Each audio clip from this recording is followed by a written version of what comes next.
बिस्मिल्लाहिर्रहमानिर्रहीम। Welcome back to my YouTube channel. तो आज मैं आपके साथ नरगिसी कोफ्ते की बहुत ही आसान रेसिपी शेयर कर रही हूँ।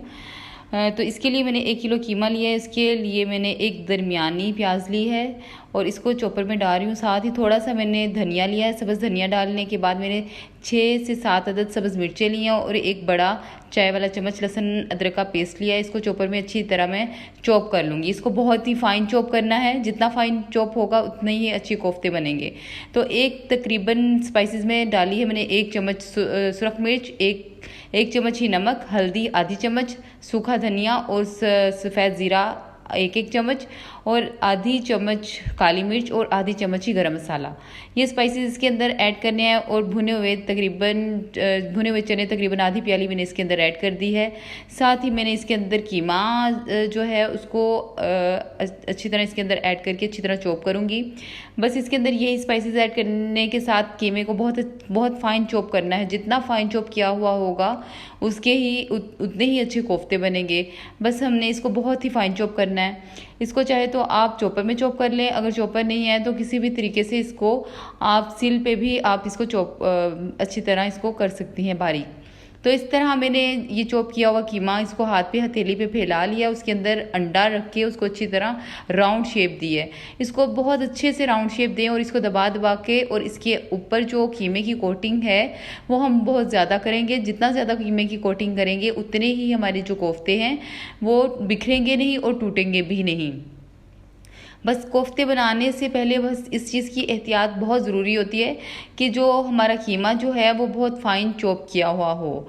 बहुत अच्छी तरह चॉप किया हुआ कीमा कभी भी टूटता नहीं है, उसके बुने हुए कोफ्ते टूटते नहीं हैं। ये देखिए मैंने इसको तकरीबन तैयार कर लिया। अब मैं इसकी मसाले के लिए प्रिपरेशन करूँगी, जिसके लिए मैंने मस्टर्ड ऑयल लिया है तकरीबन आधी प्याली।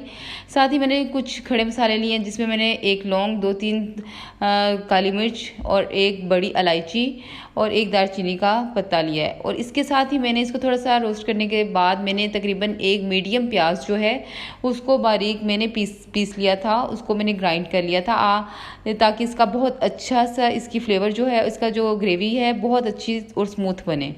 इसको मैंने बहुत अच्छे से इसको फ्राई करना है। प्याज को इतना अच्छा फ्राई करना है कि इसका थोड़ा सा गोल्डन कलर आ जाए। जैसे ही इसका गोल्डन कलर आ जाएगा तो इसके अंदर मैंने लहसुन अदरक की पेस्ट डाल देनी है। उसको भी गोल्डन कलर आने तक मैं इसको फ्राई करूँगी। और जैसे इसके अंदर फ्राई करने के बाद इसके अंदर मैंने तकरीबन 2 टमाटर की पेस्ट बनाई हुई थी वो इसके अंदर ऐड कर दी है। इसके अंदर बाद में स्पाइसेस ऐड करूँगी, जिसमें मैंने 1 चम्मच सुरख मिर्च डाली है, 1 चम्मच ही मैंने नमक डाली है, हल्दी डालूँगी थोड़ी सी तकरीबन ½ टीस्पून हल्दी डालूँगी। इसके साथ इसके अंदर जाएंगे थोड़े सी सूखा धनिया जाएगा पिसा हुआ।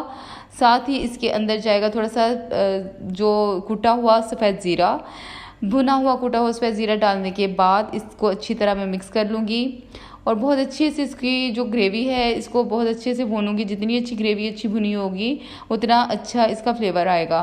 तो इसको थोड़ी देर ढाँप के पका लूँगी ताकि इसके जो मसाले हैं उनका कच्चापन भी ख़त्म हो जाए। साथ ही मैं इसके अंदर तकरीबन 2 से 3 चम्मच दही के ऐड कर दूँगी और दही को अच्छी तरह फेंट लें ताकि उसकी जो गुठलियाँ नहीं बने। साथ ही थोड़ा सा मैंने इसके अंदर पानी ऐड किया ताकि ये बहुत अच्छे से हमारी जो ग्रेवी है बहुत अच्छे से पक के और बहुत स्मूथ बने।